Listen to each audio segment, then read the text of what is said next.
Hi everyone, Nothany Don't Tano here, the internet's busiest music nerd. And it's time for a review of the new Japanese breakfast album, Jubilee. This is the latest full-length album of singer and songwriter and author Michelle Zauner, aka Japanese Breakfast, whose versatile brand of dreamy, lustrous pop has been gaining more and more attention with each release. Jubilee is easily the biggest splash she's made so far, and it's not hard to see why, as there's so many stunning and alluring instrumental palettes across this tight 10-song track list, which feels almost far removed from the guitar-driven sounds and 90s influences on Michelle's last full-length LP, which I think is a move for the better as evidenced in the magical opener, PAPRIKA. The marching snares, the grand horn sections with a foreign flair, the soaring Kate Bushian lead vocals. Also good, and not only are the melodies enchanting on this track, but Michelle showcases her wit as a lyricist and a poet too, with evocative contrasts of loneliness with also feeling like you're at the center of attention. I opened the floodgates and found no water, no current, no river, no rush.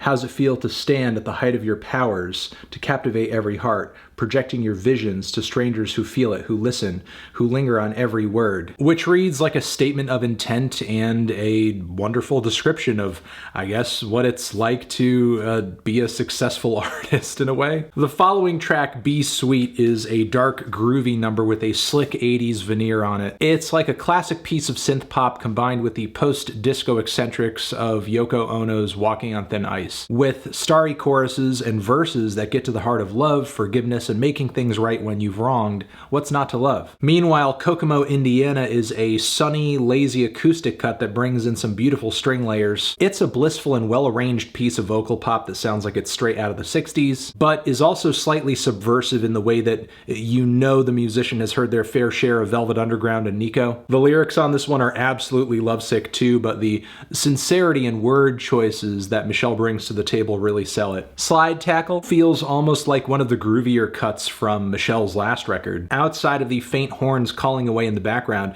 it doesn't really feel too much like a step forward. While we may be hearing more layers on this track, the verses meander a bit, the transition into the chorus isn't that strong, and a lot of the guitar embellishments on the second half are a little bit sloppy or just distract away from the vibe more than it enhances it. Now, this track leads into kind of a low-key midpoint for the LP. There's the semi-ambient posing in Bondage, where Michelle could be heard singing dramatically over swelling synthetic tones, spacious fragmented beats. I love the feelings coming through on this track, some of the instrumental variations in the second half, but the deeply pitched chorus vocals that accompany her leads on the chorus, I think the song could have done without. They kind of swallow her voice a little bit. But then on to my least favorite track on the record, which has to be Sit. This one goes in more of a shoegazy direction, which, considering Michelle's back catalog, should be a layup. It's familiar territory. But trying to fuse these walls of distortion and driving beats with what sounds like reverb-heavy Baroque pop, it led to some awkward results. There's just a lot of layers, a lot of effects on this one, and much of it, in my opinion, is just clashing. Thankfully, the LP does come to a somewhat strong final leg. There is the hard-hitting Savage Good Boy, which is a gender role-bending tune of devotion, singing about someone you want to come home to and,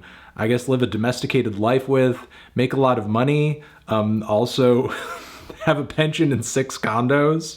Yeah, it gets kind of satirical, especially toward the end where things get like very apocalyptic, very end of the world, but you know, the love, the message is there. Then lyrical tone really shifts on the track In Hell, which is lyrically one of my favorite tracks here. Just a harrowing song about anticipating the death of a loved one, which you might not know given just how easygoing the vocals and the instrumental generally feel. The song sounding like some very low-key indie rock with some cute synth layers here and there. But Michelle's words on this track reveal a much more traumatic story. Tactics is yet another gorgeous ballad on this thing. Strong hook, elegant strings, good structure, heart-wrenching lyrics about self-preservation and distancing yourself from a love. The thing cuts like a Bright Eyes song, but has a much more pillowy presentation. But yeah, another great song on this thing. Michelle just keeps churning them out like it's nothing. But then there's the closing cut, Posing for Cars, which starts off well enough as an acoustic ballad, but then tries to build off from there into a grand finale, which doesn't go over as smoothly as I had hoped. The deafening, fuzzy guitar solo certainly feels out of place. The soloing isn't as smooth as it could have been. That being said, though, this is a very good album. The hype is real, even if I'm not as crazy about this thing as some critics have been. Great songs, great lyrics, great vocals.